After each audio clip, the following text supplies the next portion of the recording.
Welcome to USA Football's Coach and Coordinator Podcast, where top football coaches from around the country share their stories, philosophies, concepts, and strategies to help you get better on and off the field.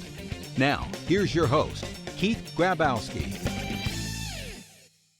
Since 2004, Steve Specht has been the head football coach at Xavier High School in Cincinnati, Ohio.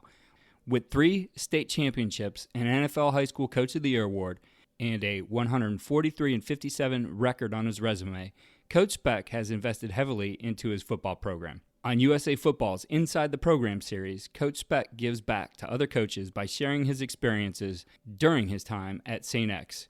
At a time where we're debating whether we play high school football this fall or not, I think we need to go back to the importance of this game and why we play it.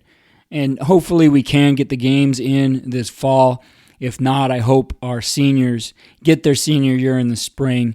But regardless, this is something that is bigger than the game, and it really comes across here as Coach Specht shares some of his philosophy and ideas on the game.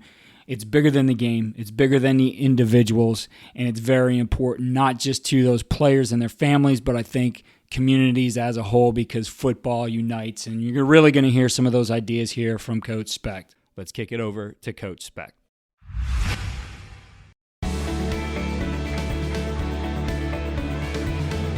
My name is Steve Specht. I'm the head football coach at St. Xavier High School. It's in Cincinnati, Ohio. I'm also the Dean of Students. It's an all-male Jesuit private school. Our enrollment's about 1,600. Been with the program since '93.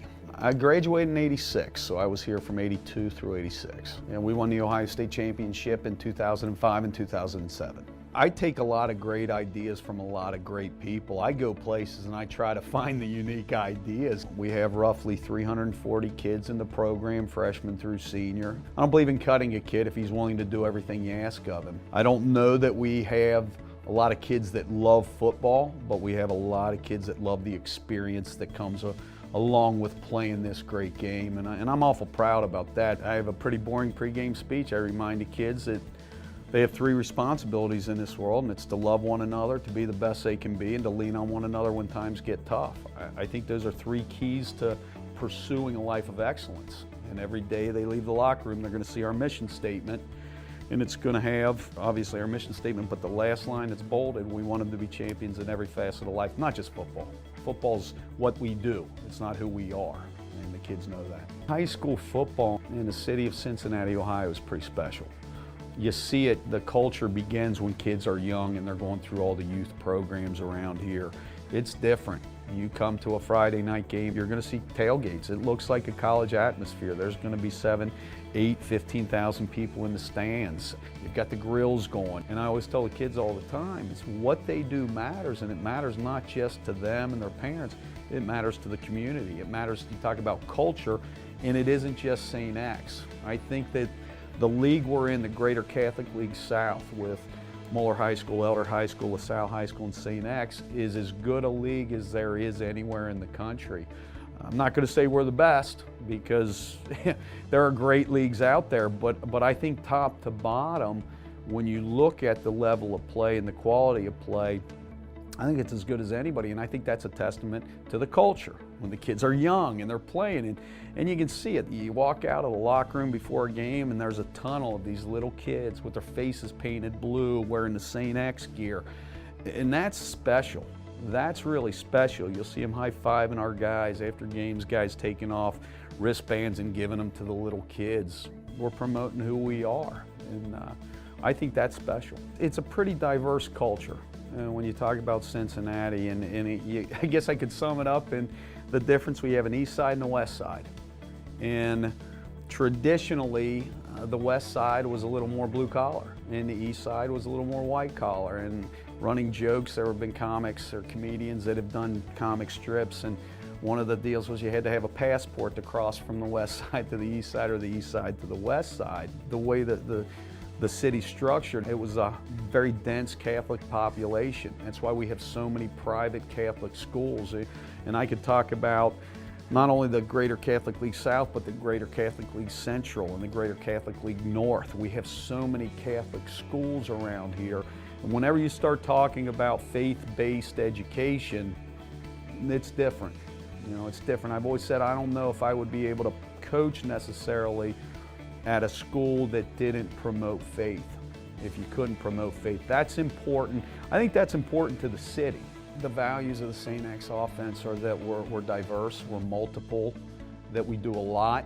I think we're very blessed. The kids that come to St. Xavier High School, I always say we've got to coach to the least common denominator. I'm the least common denominator. These kids are smart. They had to take an entrance exam to get in here. We try to do more with them because we can do more with them. We're not going to see year in and year out incredible speed. We're going to see big physical kids that like to come off the ball. We're going to run the ball. I want people to say that we are tough, that we're a physical offensive line, that we're going to pound the football play after play after play. You talk to anybody around the city about St. X football, the first thing they're going to talk about is the defense and how hard the kids play and how fast the kids play. It's like every play you're going to see kids taking the right angles. You're going to see 6, 7, 8, 9, 10 St. X jerseys on the ball at a time. And I get excited just thinking about that because that's what we're known for. Every grad from St. Xavier High School that ever played football, our colors are blue and white. It's the long blue line, and I tell the kids it stretches back years and years and years back to when football started at St. Xavier High School.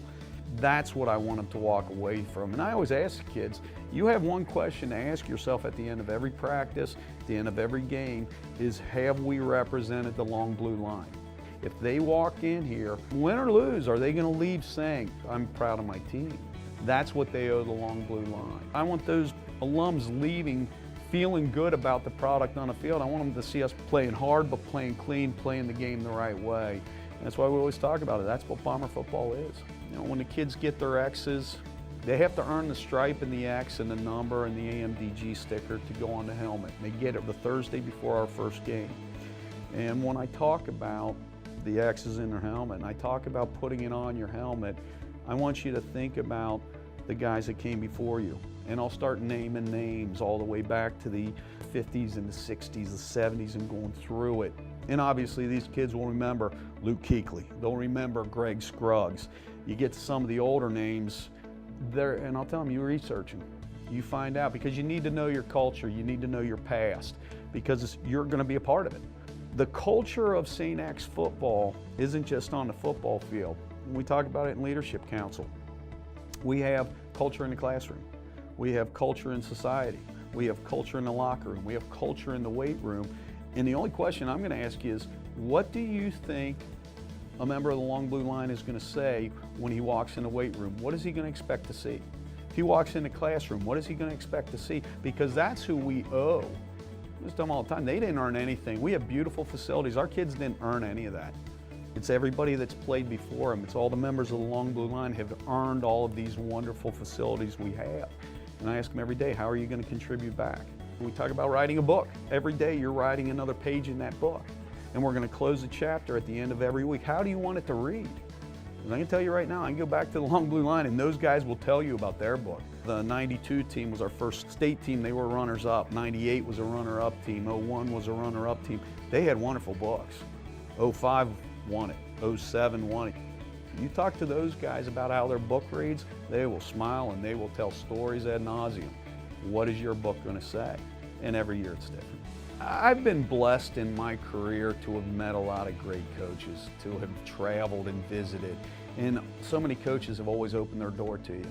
And you always walk in, they say, hey, I'm going to give you the good, I'm not giving you the clinic talk, I'm giving you the good stuff. And I've always appreciated that. And I've always felt that now that I'm an older coach, it's my responsibility to give back as so many coaches have given to me. So the gift is that now all the years that I was taking and taking and taking, now I get to give back what little knowledge I have. That's a gift. I guess the curse is teams catch up to what you're doing. You know, it's no mystery. You have better players, you have better defense, you're a better coach. But over the years, teams have caught up. You know, are they catching up because they're visiting and getting coached up and clinicking as well? Sure. Are they catching up because they see what we're doing, all the information's out there? Who knows? But I do know this. If we have better football players, it doesn't matter if you run a odd stack, a 4-3, a 50, a 3-4. Your kids have to believe in the system. And I think that's one of the things that we've been good at, is we are who we are. And we haven't changed. And kids know. They know if you start panicking and changing things, we haven't changed. We are what we are.